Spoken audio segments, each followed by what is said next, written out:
عليكم ورحمة الله وبركاته. النهاردة من مطبخ طباخة هانم هناخد أكلة جديدة وجميلة جدا، وهي الكاليماري. الكاليماري من الأكلات المفيدة جدا جدا، وهنعملها بطريقة بسيطة على الجريل. تعالوا نشوف مقاديرنا ايه. نص كيلو من الكاليماري، هو جاي سليم. هنقطعه سوا، هنشوف ايه السبب اللي يخليه بيبقى فيه مطة شوية. هقول لكم ليه وانا بقطع. عندي ربع معلقة من بهارات السمك، عندي فصين من الثوم، عندي 2 ليمونة معصورة، وعندي نص معلقة ملح ونص معلقة كمون ومعلقة خل صغيرة. وتعالوا نشوف هنعمل الخلطة بتاعتنا ازاي. هنحط فصين الثوم بتوعنا،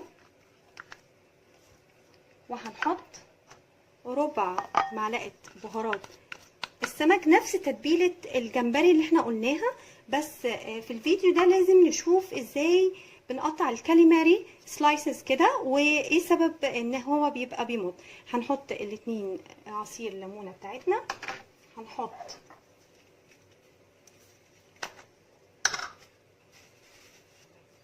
نص معلقة الملح،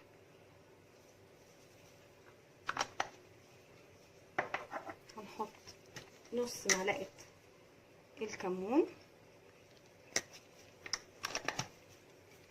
وهنحط معلقة الخل الصغيرة بتاعتنا،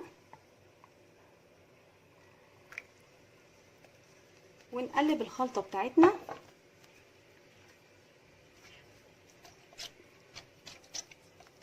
وتعالوا نشوف، طبعا الخلطة دي هنحطها على الكاليماري بعد ما نقطعه، بس تعالوا نشوف تقطيع الكاليماري مع بعض ازاي.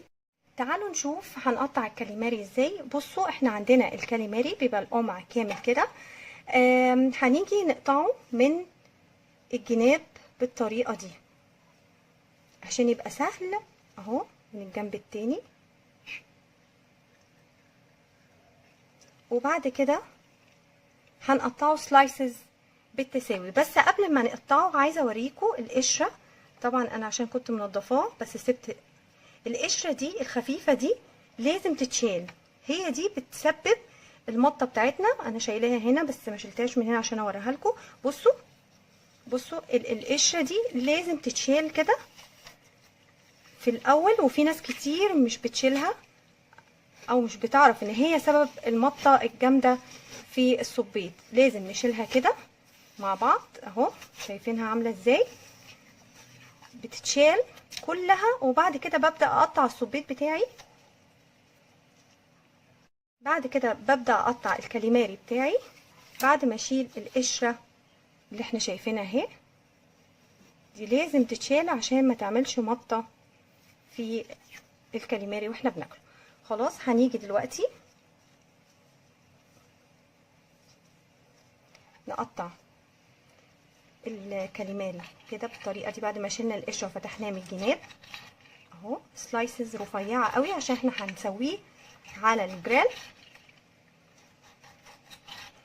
زي ما احنا شايفين. سلايسز رفيعه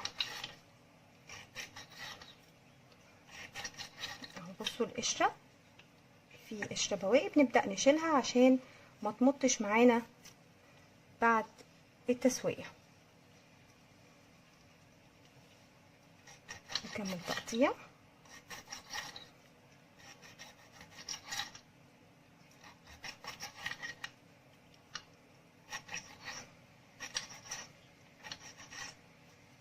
بالطريقه اللطيفه دي.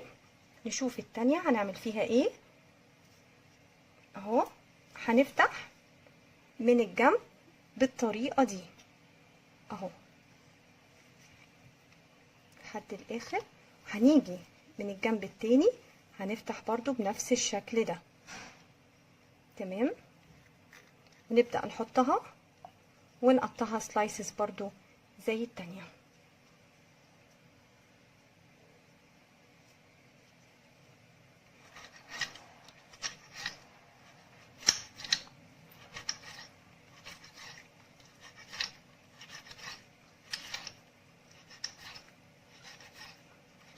اهم حاجة السلايسز بتاعتنا تبقى رفيعة.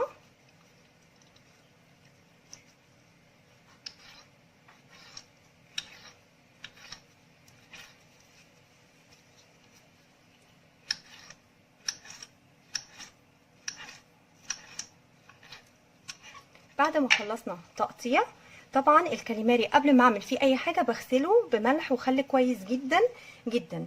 بعد كده هجيب البوله اللي هنحط عليها التتبيله بتاعه الصبيط، وتعالوا نشوف هنعمل ايه. بعد كده هنجيب ونتبل الكاليماري بتاعنا اهو، هنحطه في البوله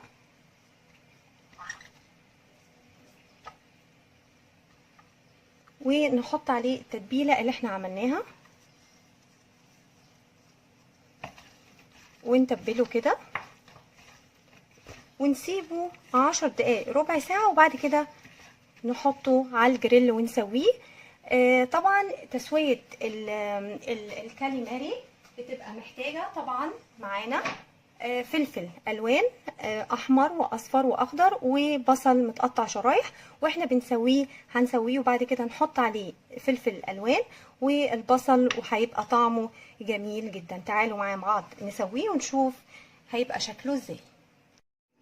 ودلوقتي في الجريل بتاعتنا هنبتدي نسوي الكاليماري بتاعنا. هنحط زيت، حوالي معلقتين زيت، ونعمل شوك للكاليماري بتاعنا في الزيت.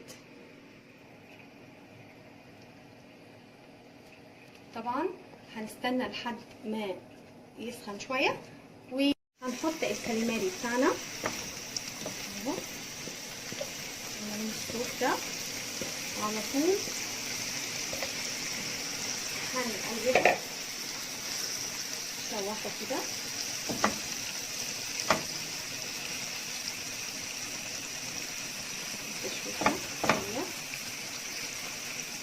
طبعا الكاليماري مش بياخد تسويه من 10 ل 15 دقيقه، ما نزودش تسويته عن كده عشان يبقى طعمه جميل.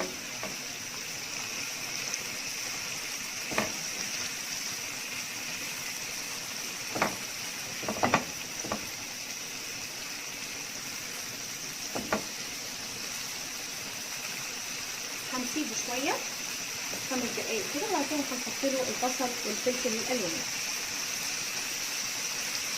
هنحط بقى البصل بعد ما خد تشويحه شويه، هنحط له البصل شرايح ونقلبه شويه، وهنخلي فلفل الالوان اخر حاجه عشان يبقى محتفظ بالوان جميله وشكله الكلر بتاعته تبقى جميله معانا.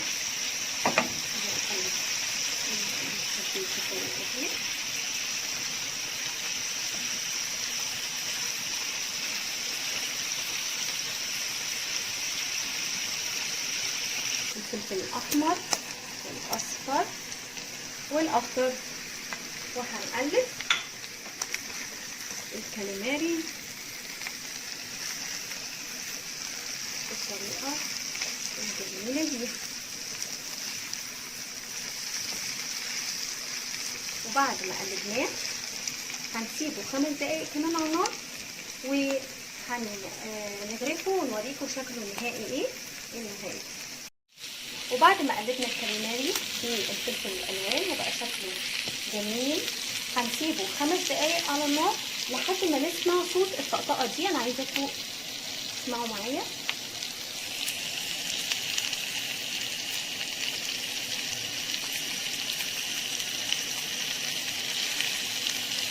اول ما يبدا يطقطق كده يبقى كده معناه ان الكاليماري استوى. هنغرفه ونشوفه مع بعض.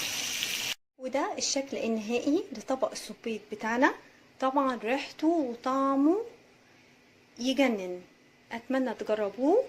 وطبعا احنا شايفين الالوان جميله وجذابه.